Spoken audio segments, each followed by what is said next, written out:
नमस्कार विद्यार्थी मित्रों, मैं शंकर सर आप सभी का हिंदी विषय में स्वागत करता हूं। विद्यार्थी मित्रों, आज हम हिंदी के व्याकरण विभाग में प्रेरणार्थक क्रिया के बारे में अध्ययन करने वाले हैं। प्रेरणार्थक क्रिया को जानने से पहले हमें क्रिया का अर्थ समझ लेना बहुत ही जरूरी होता है। जानते हैं क्रिया का अर्थ। जिस शब्द या शब्द समूह के किसी कार्य के करने या होने अथवा किसी प्रक्रिया किसी घटना के होने का बोध होता है उसे क्रिया कहते हैं। ये था क्रिया का अर्थ। अब क्रिया के मुख्य भेदों के बारे में जानकारी लेंगे। क्रिया के मुख्य 3 भेद हैं। एक संयुक्त क्रिया, 2 सहायक क्रिया और तीसरा है प्रेरणार्थक क्रिया। छात्रों, आज हम क्रिया के भेदों में प्रेरणार्थक क्रिया के बारे में विस्तृत अध्ययन करेंगे। परीक्षा में प्रेरणार्थक क्रिया के मूल रूप के साथ प्रथम प्रेरणार्थक और द्वितीय प्रेरणार्थक रूप लिखने के लिए पूछा जाता है। तो आइए जान लेते हैं प्रेरणार्थक क्रिया का अर्थ और उसके उदाहरण कंप्यूटर स्क्रीन पर। सबसे पहले हम देखेंगे प्रेरणार्थक क्रिया किसे कहते हैं।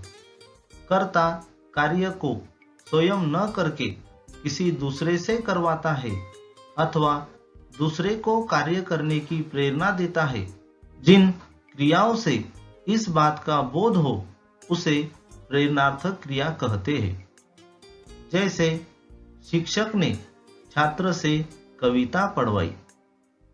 इस वाक्य में शिक्षक और छात्र यह कर्ता है, परंतु शिक्षक यह मुख्य कर्ता है।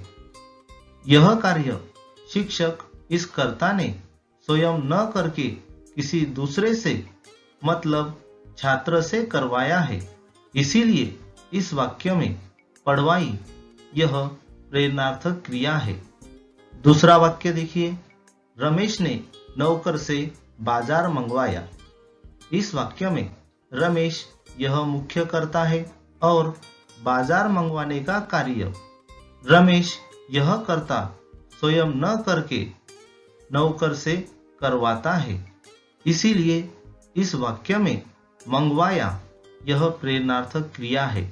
तीसरा वाक्य देखिए, माँ ने बालक से खाना खिलवाया। इस वाक्य में माँ यह मुख्य कर्ता है और खाना खिलाने का कार्य माँ इस कर्ता ने स्वयं न करके बालक से करवाया है और इसीलिए इस वाक्य में खिलवाया यह प्रेरणार्थक क्रिया है। एक बात यहाँ पर याद रखिए, प्रेरणार्थक क्रिया में कर्ता कार्य स्वयं न करके किसी दूसरे से करवाता है अथवा कार्य करने की प्रेरणा देता है। अब हम प्रेरणार्थक क्रिया के प्रेरक देखेंगे। प्रेरणार्थक क्रिया में 2 कर्ता होते हैं, यह हमने अभी देखा है।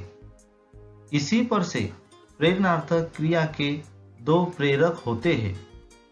प्रेरणार्थक क्रिया का पहला प्रेरक है प्रेरक कर्ता, जो किसी और को प्रेरणा प्रदान करता है या प्रेरणा देता है उसे प्रेरक कर्ता कहते हैं।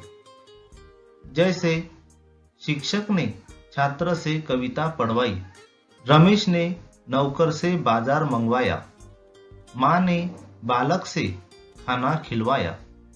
इन वाक्यों में शिक्षक, रमेश और माँ यह कर्ता छात्र, नौकर और बालक को कार्य करने की प्रेरणा देते हैं। इसीलिए इन वाक्यों में शिक्षक, रमेश और माँ यह कर्ता प्रेरक करता है।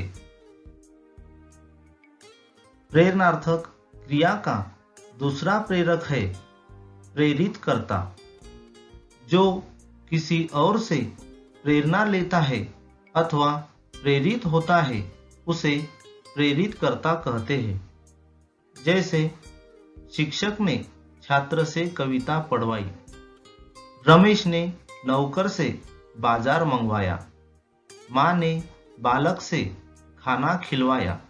इन वाक्यों में छात्र, नौकर और बालक यह कर्ता शिक्षक, रमेश और माँ से कार्य करने की प्रेरणा लेते हैं। इसीलिए इन वाक्यों में छात्र, नौकर और बालक यह कर्ता प्रेरित करता है। अब हम प्रेरणार्थक क्रिया के भेद देखेंगे। प्रेरणार्थक क्रिया के दो भेद हैं। उसमें पहला भेद प्रथम प्रेरणार्थक क्रिया। प्रथम प्रेरणार्थक क्रिया में कर्ता प्रेरक बनकर कार्य करने की प्रेरणा देता है, उसे प्रथम प्रेरणार्थक क्रिया कहते हैं। जैसे शिक्षक छात्रों को पढ़ाता है, विद्या मोहन के लिए पकोड़े बनाती है, सुधा सहेली को घर दिखाती है। इन वाक्यों में शिक्षक, विद्या और सुधा यह कर्ता प्रेरक कर्ता बनकर प्रेरणा दे रहा है।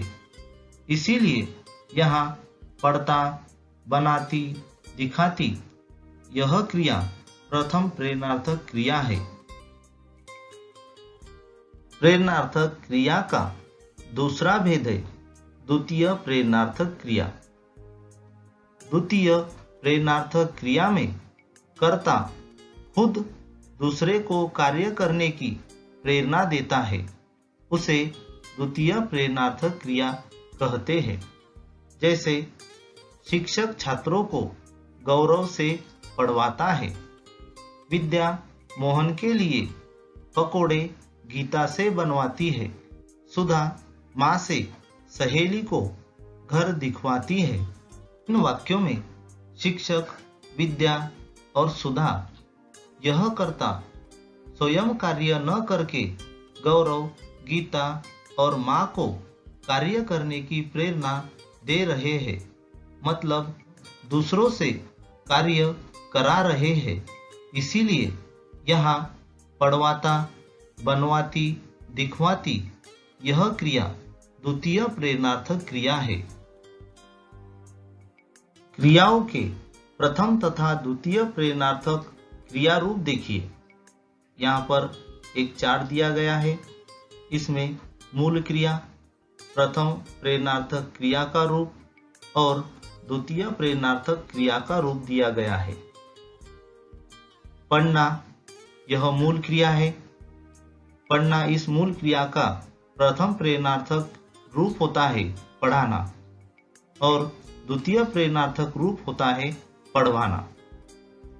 मिलना, मिलाना, मिलवाना, करना, कराना, करवाना, लौटना, लौटाना, लौटवाना, बनना, बनाना, बनवाना, देना, दिलाना, दिलवाना, लिखना, लिखाना, लिखवाना, सुनना, सुनाना, सुनवाना, चलना, चलाना, चलवाना, सोना, सुलाना, सुलवाना, रोना, रुलाना, रुलवाना, खाना, खिलाना, खिलवाना।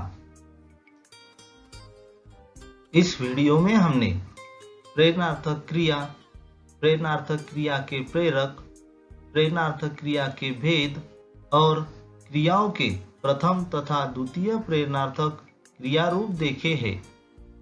धन्यवाद।